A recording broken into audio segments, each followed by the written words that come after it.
जय माता दी। आपका एयर न्यूज के इस खास कार्यक्रम में तहे दिल से स्वागत है। पिछली वीडियो में हमने आपको माँ भगवती के नवरात्रि के दूसरे स्वरूप माता ब्रह्मचारिणी से जुड़े महत्व, उनसे जुड़ी कई मान्यताएं और नवरात्रि में पूजन का मुहूर्त और पूजन विधि के बारे में बताया था। अगर आपने वो वीडियो नहीं देखा है तो आप उसे चैनल प्रोफाइल में जाकर देख सकते हैं, क्योंकि उसमें हमने कई ऐसी जानकारियां बताई हैं जो आपको देखनी या फिर सुननी जरूरी है अगर आप नवरात्रि के बारे में अच्छे से जानना चाहते हैं। तो पिछली वीडियो में आखिर हमने आपको ये भी कहा था कि हम आपको अगली वीडियो में माता के तीसरे स्वरूप और उनसे जुड़ी अनेक जानकारियां, माँ भगवती की कथा और उनके महत्व के बारे में बताएंगे। तो उसी वादे को पूरा करने के लिए आज की ये खास वीडियो एयर न्यूज के खास कार्यक्रम के माध्यम से आपके लिए लेकर आए हैं, जिसमें नवरात्रि में माता के तीसरे स्वरूप यानी कि माँ चंद्रघंटा के बारे में बताएंगे। तो उसके लिए आप वीडियो में हमारे साथ आखिरी तक बने रहिए। लेकिन उससे पहले हमारे चैनल को सब्सक्राइब और वीडियो को लाइक कर दीजिए। चलिए वीडियो में आगे चलते हुए सबसे पहले आप सभी को नवरात्रि की हार्दिक शुभकामनाएं। माता चंद्रघंटा की कृपा आपके जीवन में हमेशा बरसती रहे। चलिए माता चंद्रघंटा के स्वरूप के बारे में आपको बताते हैं। देखिए, नवरात्रि हिंदुओं का विशेष पर्व होता है। नवरात्रि के 9 दिनों तक आदि शक्ति नव दुर्गा के 9 रूपों की पूजा की जाती है। नव दुर्गा की पूजा आराधना सच्चे मन से करने से व्यक्ति की परेशानियां, शत्रु का भय सभी दूर हो जाते हैं। नवरात्रि के तीसरे दिन चंद्रघंटा माता की पूजा आराधना की जाती है। चंद्रघंटा की पूजा करने से अशुभ ग्रह के बुरे प्रभाव खत्म हो जाते हैं। धर्म के अनुसार देवी चंद्रघंटा की पूजा करने से व्यक्ति के अंदर निर्भरता, सौम्यता और विनम्रता जैसी प्रवृत्ति उत्पन्न होती है। देवी का यह रूप अत्यंत शांत और सौम्य है। माता के सिर पर अर्ध चंद्रमा और मंदिर के घंटे लगे हुए हैं। उन्हीं के कारण देवी का नाम चंद्रघंटा पड़ा है। माँ चंद्रघंटा अपने वाहन सिंह पर उठकर अपने 10 भुजाओं में खड्ग, तलवार, ढाल, गदा, पास, त्रिशूल, चक्र, धनुष और मुस्कुराती मुद्रा में दिखाई देती है। अब इनके महत्व की बात करें तो माँ चंद्रघंटा अपने वाहन सिंह पर उठकर अपने 10 भुजाओं में खड्ग, तलवार, ढाल, गदा, पास, त्रिशूल, चक्र और धनुष लिए मुस्कुराती मुद्रा में दिखाई देती। अब महत्व तो हमने जान लिया, अब माता की पूजन विधि के बारे में भी जान लेते हैं। नवरात्रि के तीसरे दिन माता दुर्गा के चंद्रघंटा स्वरूप की विधि विधान से इस मंत्र का उच्चारण कीजिए। ओम देवी चंद्रघंटाए नमः का जाप करके आराधना करनी चाहिए। इसके बाद माँ चंद्रघंटा को सिंदूर, अक्षत, गंध, धूप, पुष्प आदि अर्पित करें।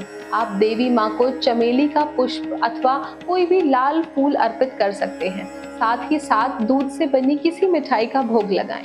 पूजा के दौरान दुर्गा चालीसा का पाठ और दुर्गा आरती का गान करें। आप माता के स्तोत्र को भी पाठ कर सकते हैं। तो माँ चंद्रघंटा का स्तोत्र कुछ इस प्रकार है। आपुद्धारिणी त्वहि आधा शक्ति शुभपराम अनिबाति सिद्धिदात्री चंद्रघंटा प्रणभाव्यहम्। चंद्रमुखी इष्ट दात्री इष्ट मंत्र स्वरूपनीम दनदात्री अन्नदात्री चंद्रघंटे प्रणभाव्यहम्।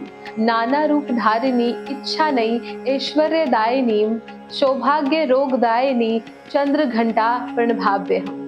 हमने माँ चंद्रघंटा की पूजन विधि, उनका महत्व, उनसे स्तोत्र पाठ और उनके मंत्र का जाप भी कर लिया है। लेकिन अभी भी कुछ जानना बाकी है और वो है माँ चंद्रघंटा की पावन कथा। तो चलिए आपको माता की कथा भी सुनाते हैं। हिंदू शास्त्र के अनुसार जब देवताओं और असुरों के बीच लंबे समय तक युद्ध चल रहा था, तब असुरों का स्वामी महिषासुर ने देवताओं पर विजय प्राप्त कर इंद्र का सिंहासन छीन लिया और खुद स्वर्ग का स्वामी बन बैठा। इसे देखकर सभी देवतागण काफी दुखी हुए। स्वर्ग से निकाले जाने के बाद सभी देवतागण इस समस्या से निकलने के लिए त्रिदेव ब्रह्मा, विष्णु और महेश के पास गए। वहां जाकर सभी देवताओं ने असुरों के किए गए अत्याचार और इंद्र, चंद्रमा, सूर्य, वायु और अन्य देवताओं के सभी छीने गए अधिकार के बारे में भगवान को बताया। देवताओं ने भगवान को बताया कि महिषासुर के अत्याचार के कारण स्वर्ग लोक तथा पृथ्वी पर अब विचरण करना असंभव हो गया है। तब यह सुनकर ब्रह्मा, विष्णु और भगवान शिव शंकर अत्यंत क्रोधित हो गए। उसी समय तीनों भगवान के मुख से एक ऊर्जा उत्पन्न हुई। देवता गणों के शरीर से निकली हुई ऊर्जा भी उस ऊर्जा से जाकर मिल गई। यह ऊर्जा 10 दिशाओं में व्याप्त होने लगी। तभी वहां एक कन्या उत्पन्न हुई। तब शंकर भगवान ने देवी को अपना त्रिशूल भेंट किया। भगवान विष्णु ने भी उनको चक्र प्रदान किया।